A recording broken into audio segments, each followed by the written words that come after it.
जोहार, मी श्रीमंत सुरपाम.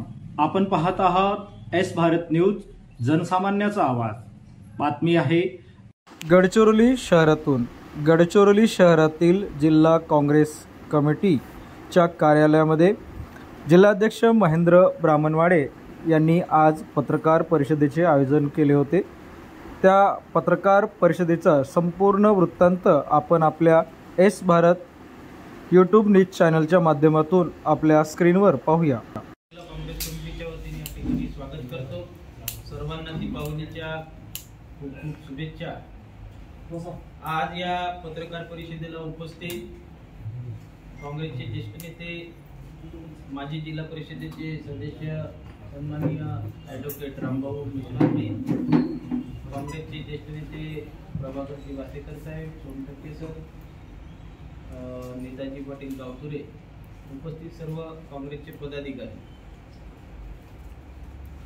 आगामी होऊ घातलेल्या जिल्हा परिषद, पंचायत समिती आणि नगर परिषदेच्या निवडणुकीच्या अनुषंगाने काँग्रेस, महाविकास आघाडी आणि इंडिया आघाडीच्या वतीनं संपूर्ण प्रमुख पदाधिकाऱ्यांशी अनेक बैठकांचं सत्र चालू केलेलं आहे आणि आगामी निवडणुका मित्र पक्षांना सोबत घेऊन कशा लढता येईल या अनुषंगाने सुद्धा वरिष्ठ पातळीवरती आम्ही माहिती त्या पद्धतीची पोहोचवलेली आहे.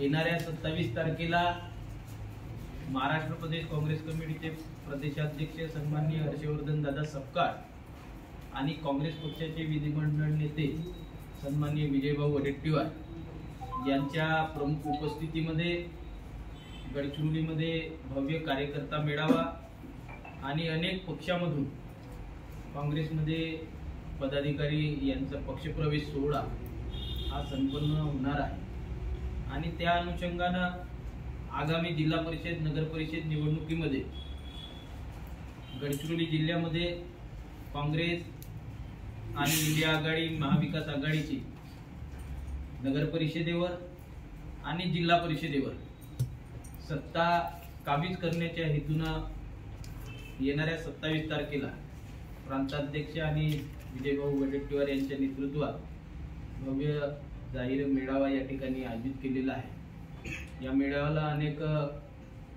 आमदार, खासदार या कार्यक्रमाला उपस्थित राहणार आहेत आणि एक निवडणुकांचा बिगुल या निमित्तानं काँग्रेस पक्षाच्या वतीनं रणशिंग या ठिकाणी फुंकणार आहे आणि येणाऱ्या दिवसामध्ये या जिल्ह्यामध्ये ज्या पद्धतीनं भ्रष्टाचार मुक्त गडचिरोली जिल्हा करण्यासाठी या निवडणुकीला आम्ही सामोरे जाणार आहोत. कारण आपण बघितलं असेल की गडचिरोली शहरामध्ये सुद्धा ज्या पद्धतीनं मागील काळामध्ये त्यांच्याच पक्षातील नगरसेवकांनी ज्या पद्धतीनं नगराध्यक्षांवरती आरोप करून त्यांच्यावर अविश्वास आणण्याचा सुद्धा प्रयत्न केलेला होता आणि जनतेला ते दिसत आहे की कशा पद्धतीनं या शहरामध्ये भ्रष्टाचार झाला आणि हे उघडपणे विरोधी पक्ष नेते म्हणून किंवा विरोधी पक्ष म्हणून आम्ही वारंवार आपल्या माध्यमातून जनतेपर्यंत पोहोचवण्याचा प्रयत्न केला आणि सभागृहामध्ये भारतीय जनता पार्टीच्या नगरसेवकांनी सुद्धा त्या पद्धतीनं त्या ठिकाणी त्यांच्याच नगराध्यक्षाचा विरोध करून ते आपल्याला सगळ्यांना माहिती पण आतापर्यंत मिळालेली आहे.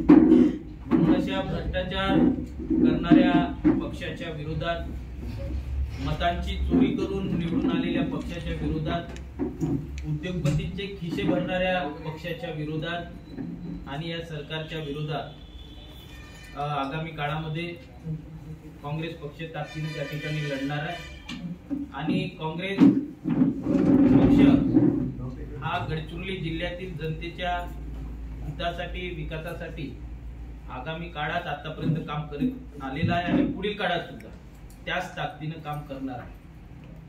आपल्याला माहिती असेल की जिल्हा परिषदेच्या निवडणुका सुद्धा 3-4 वर्षापासून ह्या रखडलेल्या होत्या. का रखडलेल्या होत्या याचा हिसाब सुद्धा त्या ठिकाणी जनता विचारत आहे. ओबीसी आरक्षणाचा विषय असेल, आदिवासी बांधवांवर होत असलेला अन्याय असेल, अशा विविध विषयाला घेऊन काँग्रेस पक्ष जनतेसमोर जाणार आहे आणि आम्हाला विश्वास आहे की यावेळेस गडचिरोली शहरातली आणि जिल्ह्यातली जनता ही काँग्रेस आणि महाविकास आघाडी आणि इंडिया आघाडीच्या सोबत ताकदीनं उभं राहील आणि एक हाती सत्ता हे काँग्रेस पक्षाला आणि महाविकास आघाडी इंडिया आघाडीला देण्याचे मनसुबे सुद्धा लोकांनी ठरवलेले आहे.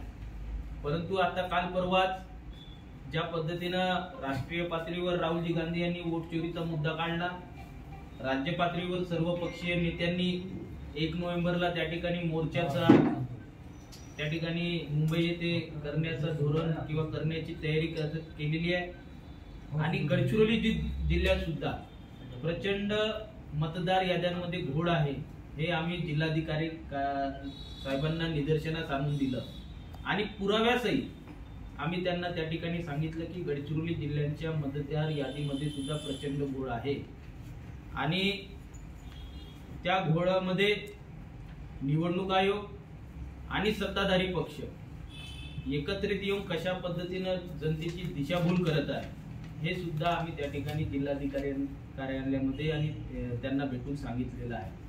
त्यांना हे सुद्धा सांगितलं आहे की जर या मतदार यादींमध्ये सुधारणा झाली नाही तर खूप मोठं जन आंदोलन ह्या गडचिरोली जिल्ह्यामध्ये करण्याचा आमचा येणाऱ्या काळामध्ये तयारी केलेली आहे.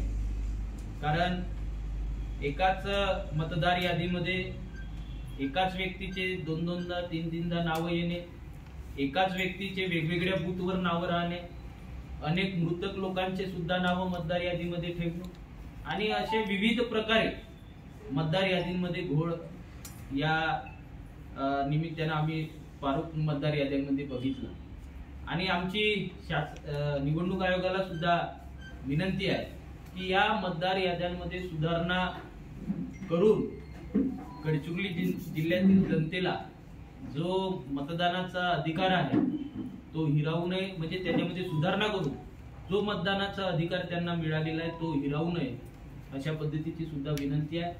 आणि या सगळ्या विरोधामध्ये जो लोकांमध्ये आक्रोश आहे तो आक्रोश येणाऱ्या 27 तारखेला सुद्धा आपल्याला जनतेच्या जी उपस्थिती राहणार आहे याच्यावरून आपल्याला दिसेल सुद्धा.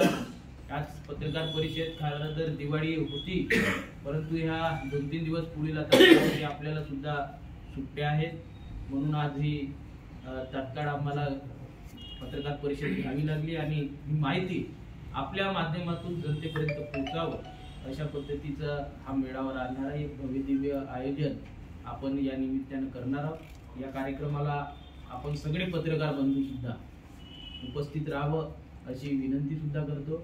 अनेक विषय या जिल्ह्यातल्या संदर्भात आहेत ते विषय पुढील काळामध्ये घेऊ, परंतु हा आजच्या पत्रकार परिषदेचा निमित्त एकच आहे की येणाऱ्या 27 तारखेला अनेक पदाधिकाऱ्यांचा, अनेक पक्षातील विविध पक्षातील नेत्यांचा पक्षप्रवेश आणि प्रांताध्यक्ष आणि विधिमंडळ नेते हे उपस्थित राहणार असल्यामुळे एक याची माहिती आपल्या माध्यमातून जनतेपर्यंत पोहोचावी हा एक उद्दिष्ट होता.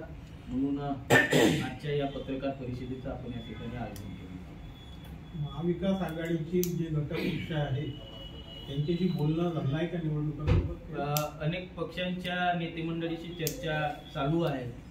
आपली सगळ्यांची इच्छा एकच आहे की ह्या महायुती सरकारच्या विरोधात राज्याचे मुख्यमंत्री आपल्या जिल्ह्याचे पालकमंत्री आहेत आणि कशा पद्धतीने जिल्हा आपला वाऱ्यावर सोडलेला आहे. जर या जिल्ह्याला वाचवायचं असेल तर आम्हा सगळ्या लोकांना एकत्रित येऊ गडचिरोली जिल्ह्यातल्या जनतेच्या हिताचे प्रश्न आम्हाला त्या ठिकाणी सोडवायचे जर असतील तर आपण सगळेजण एकत्रित असलं पाहिजे अशी भूमिका आम्ही सगळ्यांसमोर बोलून दाखवलेली आहे. त्यापैकी अनेक मित्र पक्षांचे लोक त्या सगळ्या चर्चेमध्ये आम्हाला पॉझिटिव्ह त्या ठिकाणी त्यांचे निर्णय सांगितलेला आहे आणि आमचा प्रयत्न हाच राहील की जिथे मित्रपक्षांची ताकद असेल त्या ठिकाणी त्यांना विचारात घेतलेलं कधी चांगलं राहील अशा पद्धतीची आमची भूमिका आहे आणि त्या पद्धतीनेच आमची वाटचाल सुद्धा सुरू आहे. मित्रपक्षांसोबत सुद्धा आम्ही सोबत घेऊन ही निवडणूक लढण्याचं तयारीमध्ये आम्ही सगळे लोक आहोत. अशाच नवनवीन घडामोडी पाहण्यासाठी आजच आमच्या एस भारत यूट्यूब न्यूज चॅनलला लाईक करा, शेअर करा आणि सबस्क्राईब करा. जोहार.